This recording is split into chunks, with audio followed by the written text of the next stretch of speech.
Good afternoon, everyone. Good afternoon. Welcome to a Sunday. I hope everyone is well. Today, I've got an interesting topic, at least I think so. And I've decided to lay out these lives a little bit differently. And what I am going to do, memo to self, is I'm going to present my concept, my idea to you, and then I'm going to hang around afterwards and answer any of your questions. And I invite you to participate because that's how I get my steam, my mojo is from you. So that's the new layout for when I go live, and I hope that you will participate. Hi, Sandra. Hi. So today I want to talk about really what started this whole channel and the concept of living a simple life. Because as I've said before, I have been living this way for a long time, many years, and I was just motivated by life events, like we all are. And I've put together 6 steps that I follow, and I don't even know I follow them because they're just part of who I am.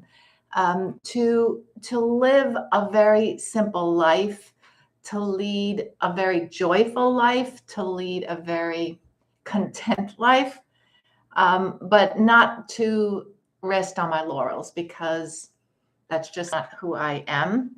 If you follow me elsewhere, you know that I run a business. I have a business of my own, and so.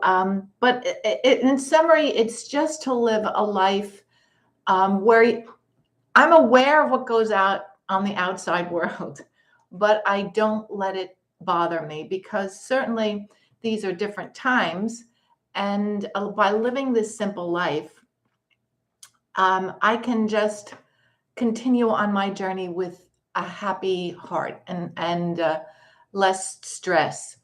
And my simple life really started with decluttering. And so I have got certain steps that I follow, and they're also part of living a simple life. I've got 6 steps to living a simple life, which I noted down here. So I'm just going to rock and roll.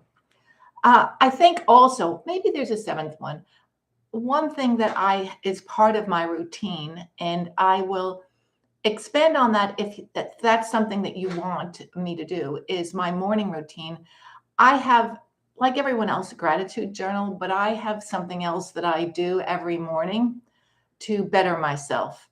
And that has evolved over the last 10 years, 15 years, because I believe that in order to move forward, we have to grow. And the number on our birth certificate is just that, a number. And you don't want me to rattle on about that because I can rattle on about that. So the first thing is to follow, the first step of the 6 in my recipe, as I call it, simple life, is to thine own self be true.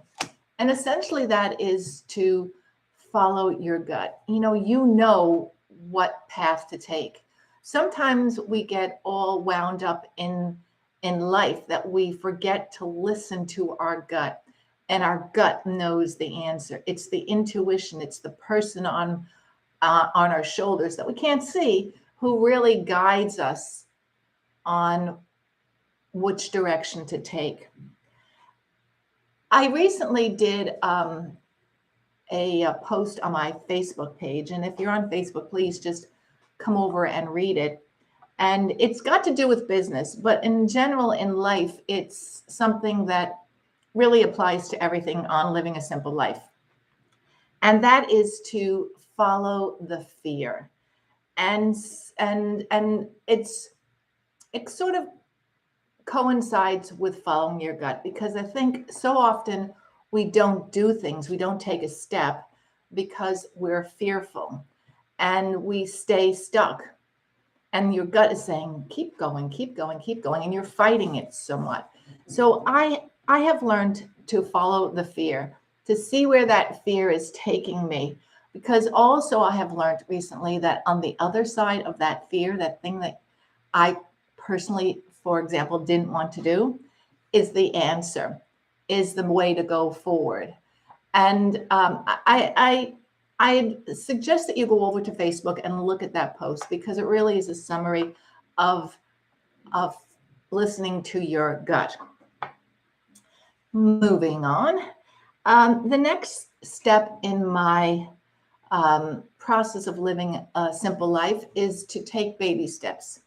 And by that, I mean to make decisions, make changes, declutter, for example, slowly.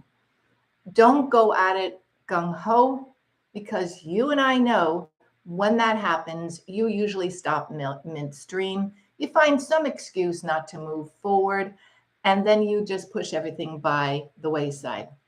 I have a friend, I'll put the link to her business, because she has a business that does this.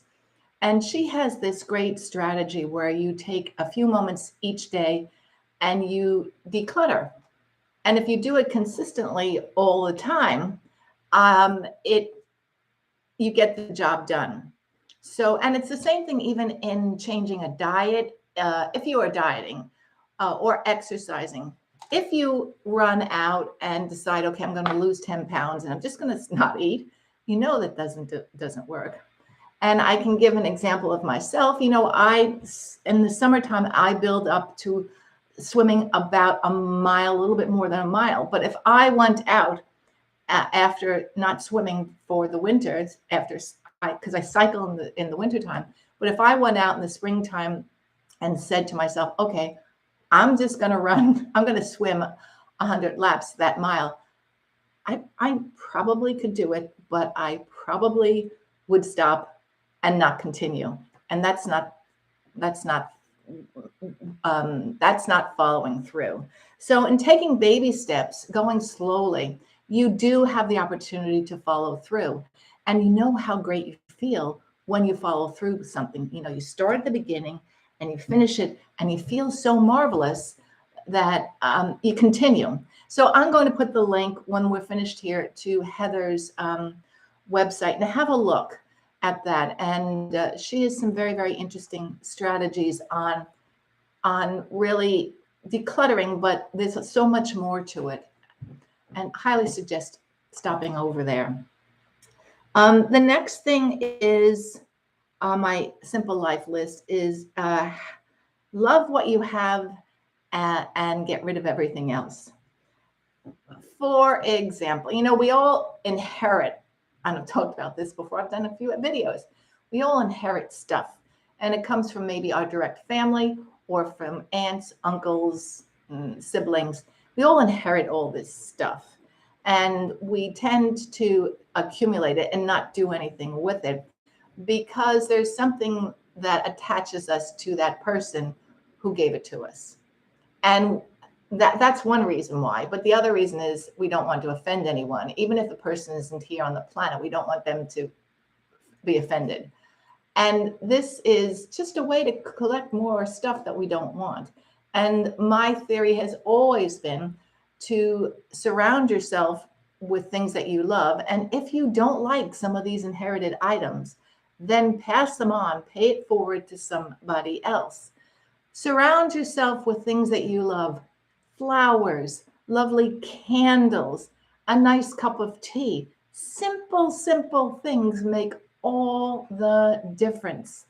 And let me know what you do in the comment box below. What do you do? The simple things. What do you surround yourself with that brings you joy and helps you lead your simple life? So next one on my list, which is numero 40, home sweet home effect. And this stems back from my youth, and I'm sure from yours, is there's a place for everything and everything in its place. So it just keeps everything tidy. It just keeps everything, it declutters everything. It's a natural thing that you do. And so when you get up in the morning and you need to head out to the car, you know where the car keys are. Or if, for example, it's holiday season and you need some sort of special plates, you know where they are because you've put them there and that's their place. That's a really simple one, but Honestly, hand on heart, it really, really does make a difference.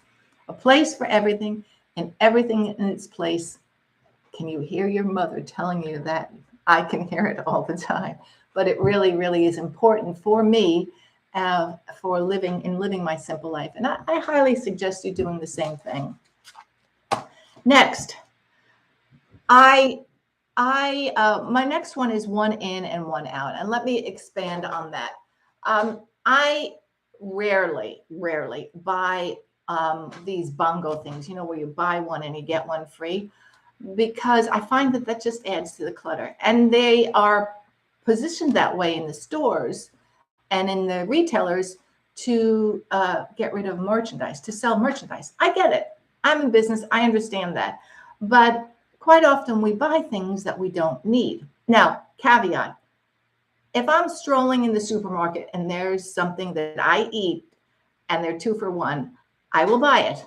I just did that yesterday with tomatoes because I love tomatoes.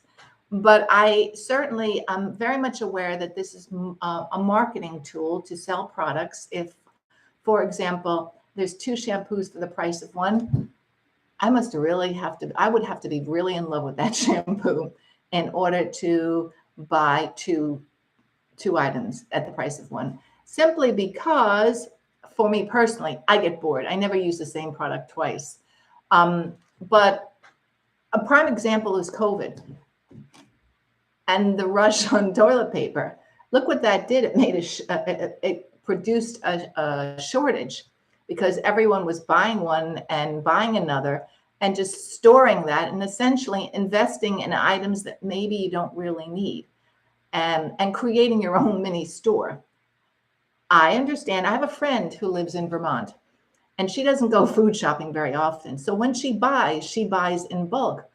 But I would suspect that there aren't too many people that actually have to do it that way. She lives out in the wilderness on top of a mountain. But it's just part of one of my simple life ingredients that whenever I buy something has got to go out of the house, and I never, ever buy 2 for the price of 1 if it's not necessary or if I'm not going to consume that item right away. The next thing is, and this one I learned one time, it's called the nothingness effect. And again, I've talked about this before, the nothingness effect. And one time I was speaking to a friend on the phone and the television was off. It was in the evening. The television was off. I had my candles on and just one light. And when I finished the conversation, and I realized it was so quiet and it was so peaceful. And I thought to myself, I need more of this, even for a few moments each day. So I practice that every evening, the nothingness effect. And it's no thinking, just being, it's listening, it's seeing, and just being still. I also practice this first thing in the morning because I am very, very blessed. When I wake up in the morning, and actually throughout the whole entire day, the property that I live in is surrounded by trees that are filled with birds. And all I hear are the songs and the symphony of the birds. And so in the morning, and specifically when it's just getting light out, I listen to the song of the birds. And it's such a nice, pleasant way to start the day. And I'm just still. And it really has helped me with my simple life. Those are the 6 ingredients for my simple life. And I daren't say there are probably others that I just forgot to mention that are really natural to me. I really highly recommend that you look at this from the view of decluttering and making life's journey easier and softer for you. I also am going to put in the comment box below. I've got up like an ebook that it's most popular about. It's the 9 questions I get all the time, and you can print it out and answer the questions yourself because it really will help you on your journey. And of course, I'm here to answer any questions because that's why I'm doing this. every week to help you lead a simple life, a life with less stress and overwhelm, and something that's exciting, because we can all make our own journey one way or the other. And that has been my message for today. Any questions? Let me see. I see Sandra. Yes, Sandra. Sandra says, that's good about fear. I didn't declutter my closet because I'm afraid I want to wear something in the future once I discard it, though I haven't worn it in a year. It's fear. Yeah, it is. It's fear. Fear is a nasty, nasty thing, and we're not aware of it. It's something that I've been reading and discussing and studying for a while, because I face it, you face it every day. And I think it's really important to stop and say, okay, why am I not doing this? Why am I not making this decision? Why am I not moving forward? And that it's a 4-letter word. That's all I can say. It's a 4-letter word. Anything else? Any questions? Sandra, any comments? Thank you very much for stopping by. And if you like this format, will you let me know? Because if you like me going live, just let me know, please. I can't say I'll do it every day, but or every week, but I enjoy it. And if you like this format where I present a concept to you and give you the opportunity to ask some questions, I'll be happy to do that. But I need to know, so let me know. And thank you. I will wish everyone a good week. Stay well, stay safe. Prayers for Ukraine. Toodles, everyone.